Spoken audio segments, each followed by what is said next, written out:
We had an episode, must pick, one each. My must pick was June Mar Fajardo. I felt bad because you guys, you know, automatically question, sino yung mga nagsabi na ito ba?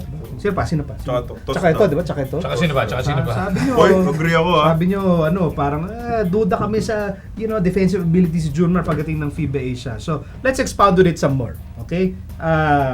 Can June Mar Fajardo defend the giants of FIBA-Asia? Charles? I think one-on-one, maybe in the post, he'll be able to somewhat keep up with them. I mean, one of the challenges Marcos had, especially when we were playing against Iran, and the bigger, heavy guys, was ang bibigat nila at ang lalakas. And we know June Mar's much bigger and much, I don't know if he's stronger, but he'll probably be as heavier than Marcos for sure. So he might have some sort of an advantage and be of help to the Philippines in that aspect. But the biggest challenge for me would be in the ball screen when the big guys can shoot. That means he'd have to come out. And his very first PBA game against Rain or Shine, all they did was attack him on that same play, make him pay. Kinyahan had 3 3-pointers, Belga had 3 3-pointers, and June Mar was forced to sit on the bench because of those outside shots of the big guys. So he's not as mobile as people might think. No, and he prefers, of course, to stay in the paint. And if you're 6'10", I mean, of course, you want to get to the rebound. So he's actually more of a traditional 6'10" than some might, like me, will be led to believe. Center talaga. Naman eh. Carlo? Have you seen him chase a loose ball? No. I feared for my life when I saw him chase a loose ball na parang papunta sa sa'yo. akin. I was hoping na matalo I think it's largely unfair that we're still judging June Mar's defensive capabilities from that first game. Nothing worked for Petron in that game, diba? And why judge June Mar because of that? I think that within a system, he actually can be a better defensive player. You just have to tell him how to be a defensive player because I know he has the tools. He is shiftier than most of the centers. He has better hands than most of the centers. And I think that he will do well in FIBA-Asia. I know how to tell him. Kailang dibdiban mo 200. Ginawa ni Jay Wash. Diba? Dinibdiban. Doon siya nagising eh. Gawin mo nga sa kanya. Oo. 16 yun. Hindi siya abot. 16 to 70. June Mar! Tatalunin mo. Can't you teach that? I mean, can't you teach? It depends, I guess, on pick and roll the defense. Depends on the defensive system, but definitely it's going to be a challenge. I'm not saying he can't do it, but Yeah. and not just in the first game, in all the the that he games. It's a played. weakness. It's a weakness. Definitely his weakness. I think he has the athleticism and the ability to actually go out there, and maybe it's a mental thing where maybe he doesn't think he's as quick as them, so he's scared to go all the way out there. But watching him move and watching him play, I think he has the ability to at least show, and he's so long and big to make the point guard, whoever's coming off the screen, change direction and recover back.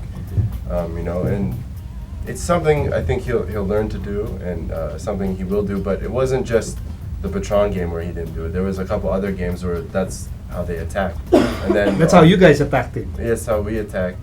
That's why he developed the 3-point shot. Just for June Mar. That's it. The June Mar stopper. Was that the reason why you developed your 3-point shot? Was it his idea for you to develop your 3-point shot? Well, I always worked with Charles every day after practice. Why do you do that? Why? He's a hard worker. Are you sure?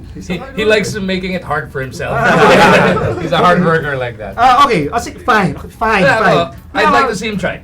Try what?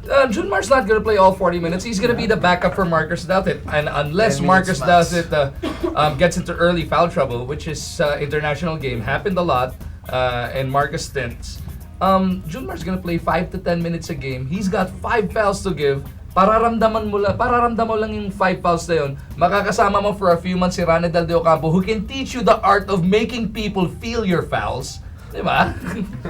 Makakasama mo araw-araw Rane Del Ocampo. It should be, at his age, 22, 23, at this point of his career, should be a welcome addition, and it should be fun to see or interesting to see if he can actually defend. Also, I think it might give Coach Chot the flexibility to use maybe Marcos at the 4 if he throws some sort of a zone defense. He has Gabe, June Mar, and Marcos, and let's say whoever, Dillinger, whoever athletic guy, I think they could be big. So also on the offensive end, kaya naman. Okay, okay. I am not discounting yung observation mo sa defensive flaws niya. But let's talk about offense for a while here.